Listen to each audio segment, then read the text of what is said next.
Hello students, welcome. So we have to calculate debt to capital employed ratio. Formula debt to capital employed ratio का formula debt to capital employed ratio is equal to long term debt upon capital employed. Debt to capital employed का formula होता है long term debt upon capital employed. Long term debt में हम include करते हैं long term liabilities को. Long term liabilities में question में गिवन है long term borrowing and long term provision. ये दोनों ही पार्ट होंगे long term debt, long term liabilities के. इसको हम इंक्लूड करेंगे लॉन्ग टर्म डेट में. और कैपिटल एम्प्लॉयड में हम लोग लेते हैं सरप्लस और लॉन्ग टर्म लाइबिलिटीज़ दोनों को इंक्लूड करते हैं. कैपिटल एम्प्लॉयड में हम किस किस को इंक्लूड करेंगे? Share holder fund plus long term liabilities दोनों को हम इंक्लूड करेंगे. तो दोनों को इंक्लूड करके हमारी क्या होगी? Capital employed. क्वेश्चन में हमको क्या क्या इन्फॉर्मेशन प्रोवाइड है? शेयर होल्डर फंड गिवन है, share capital reserve surplus, non current liabilities means long term liabilities given है, long term borrowing and long term provision given है. इन दोनों को हम प्लस करेंगे तो ये हमारी हो जाएगी कैपिटल एम्प्लॉयड. और डेट में हम किस किस को इंक्लूड करेंगे? लॉन्ग टर्म बोरोइंग और लॉन्ग टर्म प्रोविज़न दोनों को इंक्लूड करेंगे तो हमारी लॉन्ग टर्म डेट हो जाएगी. So debt to capital employed ratio का फॉर्मूला है long term debt upon capital employed. Long term debt में हम किस किस को इंक्लूड करेंगे? Long term borrowing plus long term provision.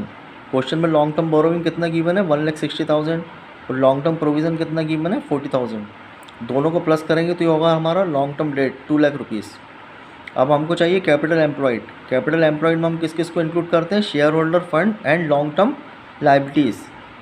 Capital employed में हम किस किस को इंक्लूड करेंगे? Share holder fund plus long term liabilities. Share holder fund में हमको क्या क्या इन्फॉर्मेशन प्रोवाइड है? Share capital plus and reserve and surplus. Share capital and reserve and surplus given है हमको शेयर होल्डर फंड में. और लॉन्ग टर्म लाइबिलिटीज़ में हमको क्या क्या प्रोवाइड है information? Long term borrowing and long term provision. इन सबको हम प्लस कर देंगे. Share capital plus reserve and surplus plus long term borrowing and long term provision, इसको हम प्लस करेंगे सबको. शेयर कैपिटल गिवन है 5 lakh rupees, reserve and surplus 1 lakh rupees, long term borrowing 1,60,000 and long term provision question में provide है 40,000. इसको हम plus करेंगे तो कितना आएगा हमारा? 8 लाख रुपीज़. तो ये होगी हमारी कैपिटल एम्प्लॉयड और ये होगी हमारी लॉन्ग टर्म डेट. इसकी वैल्यू हम फॉर्मूले में पुटअप कर देंगे. लॉन्ग टर्म डेट हमारा 2 लाख रुपीज़ और कैपिटल एम्प्लॉयड 8 लाख रुपीज़. इसको हम कैलकुलेट करेंगे तो हमारा रेशियो कितना आएगा? 0.25 ratio 1. Second question, calculate debt to capital employed ratio from the following information. इसमें भी हमको debt to capital employed ratio find करना है. इन्फॉर्मेशन क्या क्या प्रोवाइड है? शेयर कैपिटल प्रोवाइड है, general reserve 3,20,000, security premium 60,000, profit and loss, debit balance 30,000. Debit balance means ये लॉस है. 8% debenture 4,60,000, 10% loan from bank 1,40,000 and current liabilities provide है. अब फाइंड हमें क्या करना है, क्या कैलकुलेट करना है? Debt to capital employed ratio. इसका फार्मूला क्या है debt to capital employed ratio का? Long term debt upon capital employed. Long term debt में हम किस किस को इंक्लूड करेंगे? लॉन्ग टर्म डेट में क्या क्या गिवन है? Long term liabilities 8% debenture and 10% loan from bank. ये हमारी लॉन्ग टर्म लाइबिलिटीज़ है, इसको हम इंक्लूड करेंगे लॉन्ग टर्म डेट में. और हमें निकालना capital employed. So long term debt में हम इंक्लूड करेंगे 8% debenture plus 10% loan from bank. ये होगी हमारी लॉन्ग टर्म लाइबिलिटीज़ 4,60,000 एंड 1,40,000. दोनों को हम प्लस करेंगे तो ये आएगा हमारा 6 लाख. ये हमारी क्या होगी? Long term date.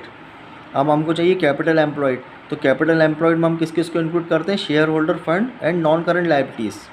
Capital employed में हम किस किस को इंक्लूड करेंगे? Share holder fund plus non current liabilities. अब शेयर होल्डर फंड में प्रोवाइड क्या क्या है इन्फॉर्मेशन क्वेश्चन में? शेयर होल्डर फंड में हम लेंगे share capital, general reserve, security premium और debit balance. Profit and loss का डेबिट बैलेंस है इसलिए हम इसको माइनस करेंगे. सो शेयर कैपिटल कितना गिवन है? 5,50,000, general reserve 3,20,000 and security premium 60,000. और प्रॉफिट एंड लॉस का डेबिट बैलेंस इसको हम माइनस करेंगे.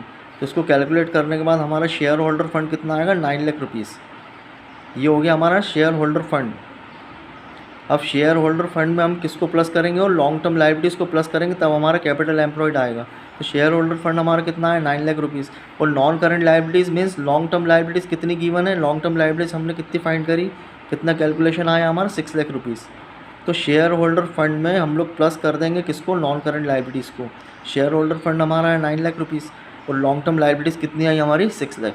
दोनों को प्लस करेंगे तो कितना आएगा अमाउंट 15 लाख रुपीज़। ये हमारी होगी कैपिटल एम्प्लॉयड, ये होगी हमारी कैपिटल एम्प्लॉयड। फार्मूले में हम इसकी वैल्यू पुटअप करेंगे। लॉन्ग टर्म डेट हमारा कितना है 6 लाख रुपीज़ और कैपिटल एम्प्लॉयड कितना है हमारा 15 लाख। इनको हम कैलकुलेट करेंगे तो हमारा रेशियो आएगा debt to capital employed ratio 0.4:1।